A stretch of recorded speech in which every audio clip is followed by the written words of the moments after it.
首先我個名我叫慶湖，一樣都係發燒。即係好細個發燒。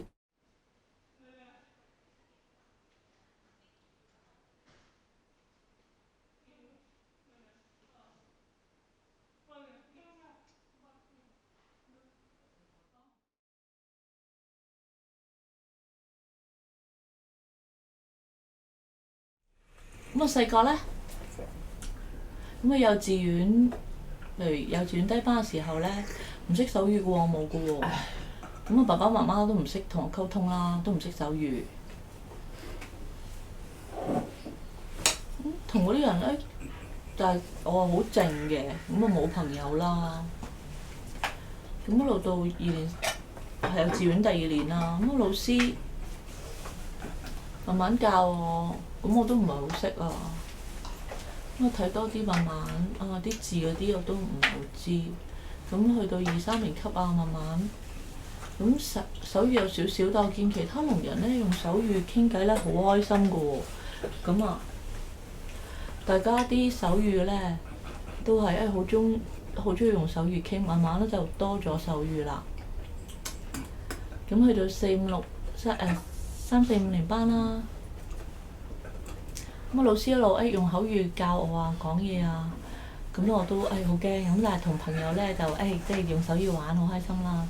咁又俾人鬧咁啊，俾人發現咗又唔準講嘢啦。你以前學校咩嘅？聾人學校係呢個係啟星係咪？香港係咪？銅鑼灣嘅係啦，銅鑼灣。啟星係好似啟星，啟星係啦，咁你一開始就係啦，一路喺啟星度讀啦，讀到幼稚園一路帶到去小學6年班，係咪？咁聾人 friend 問我係咪打波咁啊？我去咯，咁慢慢咪傾多啲偈咯，咁打手語啊，咁喺度做朋友。咁有朋友問你中意玩咩啊？咁佢中意打波，咩嚟㗎呢個？我中意做手籠。龍門係啊，龍門。我就諗我中學嘅時候咧要發奮努力讀書咁啊，好啊咁去讀，咁但係咧成績都唔好喎，係啦，同埋我都曳啦，咁我話我讀書成績唔好喎，咁阿爸阿媽就算啦係，咁我想繼續讀喎，咁話算啦，成績唔好咁安慰我啦。咁但係話你繼續讀啦，咁有啲同學就話好想同你一齊即係返學啊，咁有啲人都中意你過嚟手籠啦咁樣。中學冇係啦，6年班就冇繼續讀啦，係啦，我就揾工啦。幾多歲啊？揾工嗰陣18歲。你讀小學讀到畢業幾多歲啊？畢業17歲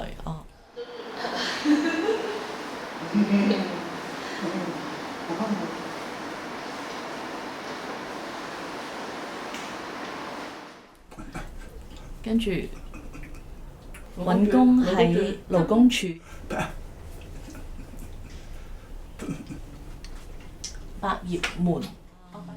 咁嗰陣全部人唔識嘅喎，啲人全部都係健聽嘅人，得我一個聾人，咁我都驚㗎，都唔知點咁。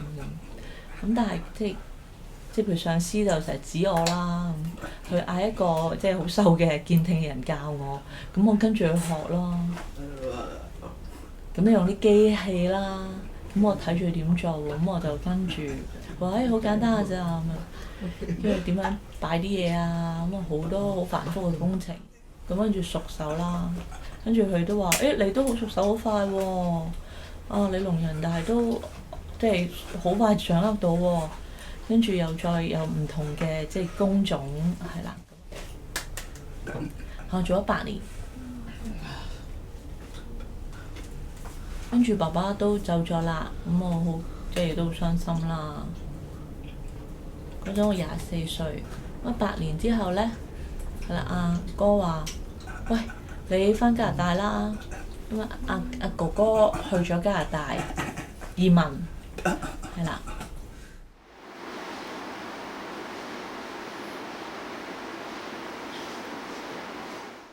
咁但係個生活適應覺得唔開心喎，即係瞓唔到添啊！即係唉好多嘢諗啊，有幾日啊，哇！即係逐日數啊。係啦，阿哥唔識手語嘅，咁啊靠紙筆溝通啦。咁有時都唔係好溝通得到啊，咁啊寫嘢唔明咁啊，算啦。咁阿妹就少少手語啦，識得。咁阿媽咧係完全唔識嘅，咁阿妹傾少少咁樣都 OK 啦。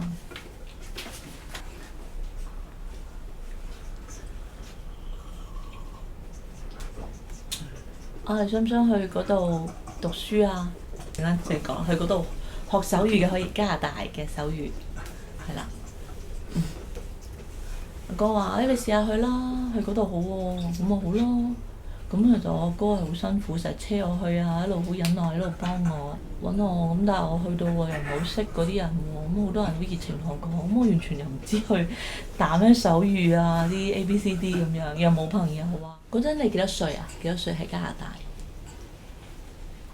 ？34，即係英文，即係話好啦，我打電話叫香港人嚟同你翻譯翻中文啦嚇，因為佢唔識英文。我話好啊，我就好開心啦嚇，好啊揾香港人啊，咁啊 OK 啦咁啊再去啦，再約，咁啊有個香港人咁香港手語，即係香港聾人揾到啊，同我去聯絡傾咧，咁我好開心。兩個女仔，兩個香港聾人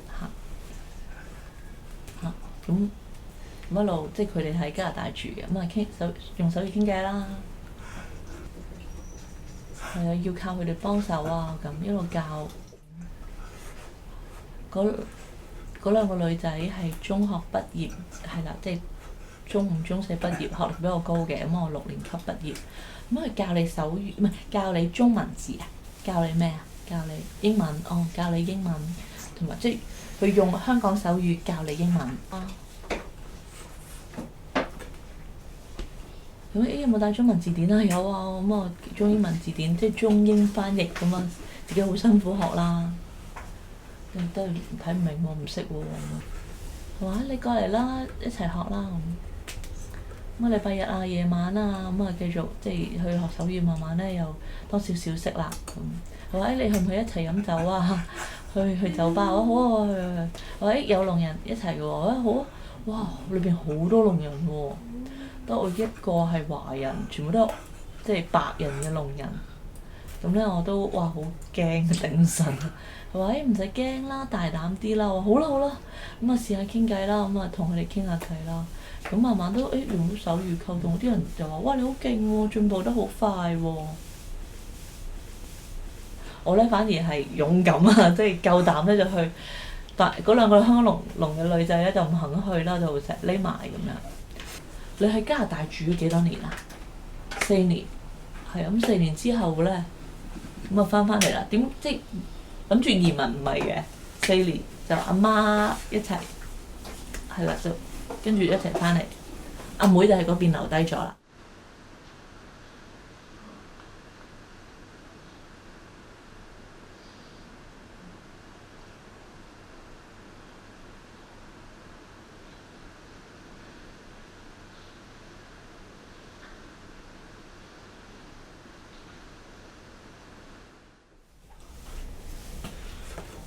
去農福啊，嗰啲中心咁都，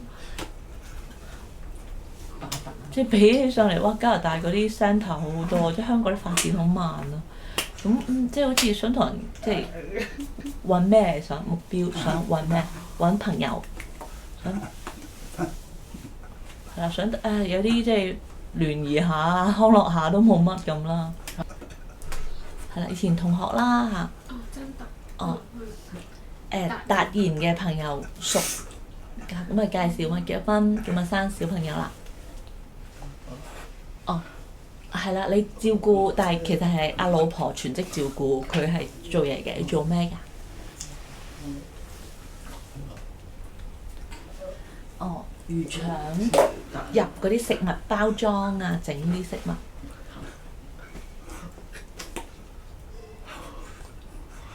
我話點解又要煮去整炒牛肉？我咁啊好啦好啦，試下啦。咁成日都係咁朝早到下到夜啲咁咯。有時諗啊，我唔可以咁夜嘅喎。咁以前冇電話噶嘛，我要翻屋企湊仔噶嘛。咁點咧？咁啊好擔心啦。你嗰陣時一日做嘢係有幾長？你即係做做呢嘢一日係有幾長？有時就係都要加班㗎。譬如朝九晚六啦，係嘛？朝八晚六係啦，朝八晚六。有時加班加到9點10點都有㗎。咁啊，其實都係老婆啦，你媽媽，桂蘭係啦，係啦，媽媽喺度就諗咁夜都未放工㗎，可唔可以即係幫下手啊？其實以前咧湊下仔咧都好辛苦㗎。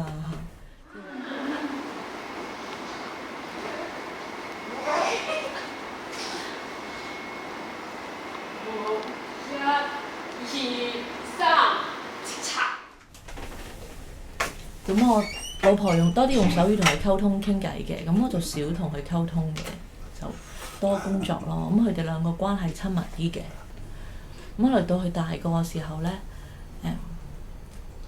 佢就諗啊，阿爸阿媽聾人，咁啊聽唔到，咁佢感受係點嘅咧？即係你覺得佢感受唔開心有？基道小學係啦，後嚟阿仔去咗基道小學讀書啦。咁有個教會姊妹咧叫做阿美，係佢老師，跟住就係啦，都鼓勵我點樣去建立同阿仔嘅關係啊。佢話嗱，阿爸阿媽係聾人啊，咁你慢慢向佢解釋，咁阿仔咧就明白多啲咯。咁我都好感恩咁。咁啊，而家佢都係啦。個 drum set 係啦，佢自己揾 part time 啦，賺錢買啦。咁我好咯，咪就賺錢買啦。咁都試過去睇有啲音樂會啊。咁佢話係啦，佢有打鼓㗎，即係教會嘅聾人團契。導師啊，好多弟兄姊妹咁。係啦，我就負責係啦，翻手語獻唱。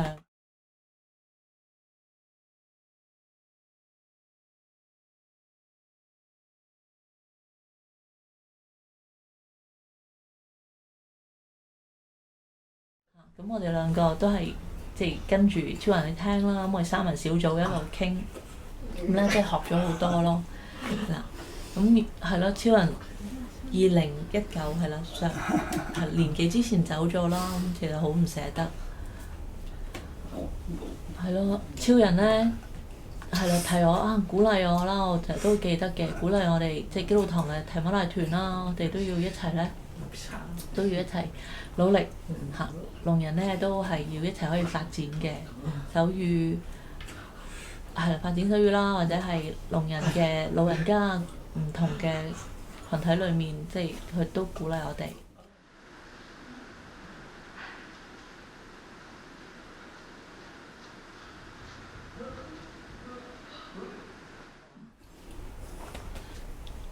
係啦，咁我哋有個教會姊妹就係做農福㗎啦，咁都多揾佢嘅，咁陪診啊各樣咁做手語啊，加埋寫翻文字俾我，咁我都知嘅。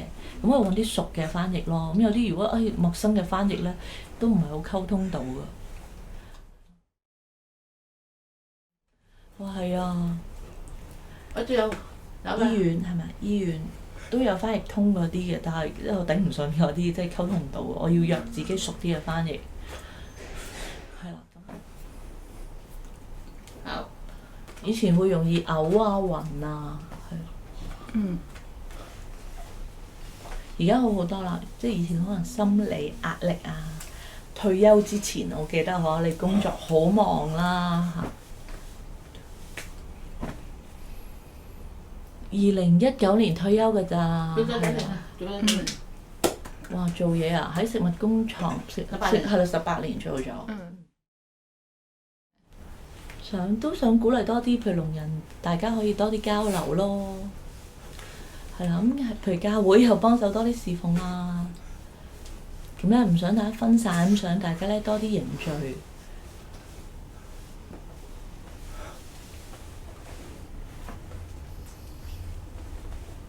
哦，見到教會係啦，好多老人家係啦，聾人啲老人家咁我都關心佢哋㗎。咁我想同佢哋傾下偈啦，有啲好似好呆滯咁，我都叫佢喂唔好唔出聲啦，咁喺度傾。